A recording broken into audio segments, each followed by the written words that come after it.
เขาแสดงคือของเขาเนี่ยเขาสมัยที่เขาเป็นวัยรุ่น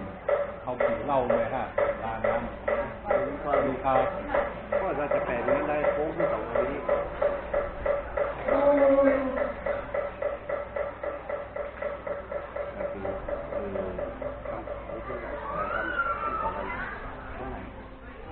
บันไดนู่นน่ะบันไดที่ดินดาว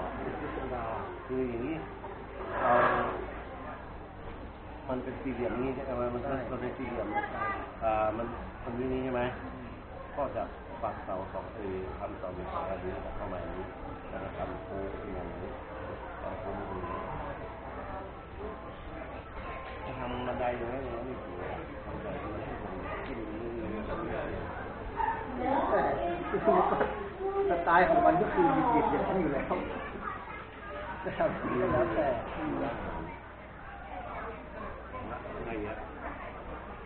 ที่เขาไปดูวันนั้นน่ะที่เชียงดาวนะที่เชียงดาวที่เขาไปดูวันนั้นไปดูว่าเดี๋ยวนี้มันเคยดูที่ราคาเรื่อง100 มูลเนี่ยแต่ว่าต้องวิ่งแปลงเรียบร้อยมูลเขาจะถึงต่างไปตั้งใจขึ้นชั้น2ว่าแต่ที่ใส่กระเบื้องที่อย่างทำเหมือนเอาล็อกใส่เป็นดังให้มันจัดให้มันเป็นแล้วสมมติว่าห้องอาหารอยู่บนเราเสาเป็นเสาไอ้ดินบนเลยเขาก็จะเอาออกเชื่อมแล้วเอาทำของอะไรเล่นมีคนตกเหมือนใส่ฝาแล้วนะ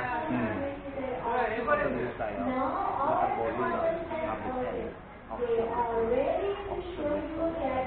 อันนี้ใส่อัพอ่านทีเนี้ยวางขายก็เต้นขายมุสลัดขายวันเฉพาะเสาร์ที่เฉพาะวันที่จะขัดตะเลิกเนี่ยที่จะเอาตังโบนพื้นโล่งๆกว้างๆอย่างนี้อย่างมีห้องน้ำอะไรเราขึ้นให้แต่งต้นไม้ปรับปรุงด้วยต้นไม้เอาต้นไม้เป็น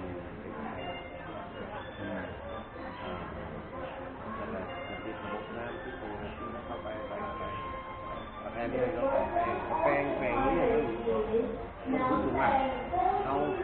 โล่งๆเลยเอาต้นไม้ต้นดอกเอาฉากขึ้นมากั้นนี่แล้วก็ปลูกดอกไม้เรียงงานล้อมรอบพ่อเดี๋ยวที่พ่อท่านนี่มาควรจะทำเป็นที่เป็นเมนูว่าเป็นบันไดเล่นกับที่ไม่ต้องเลยนี่ขอตัวก่อนเดี๋ยวทำงานต่อเจมาเจอ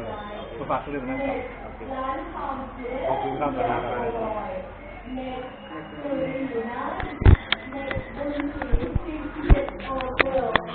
น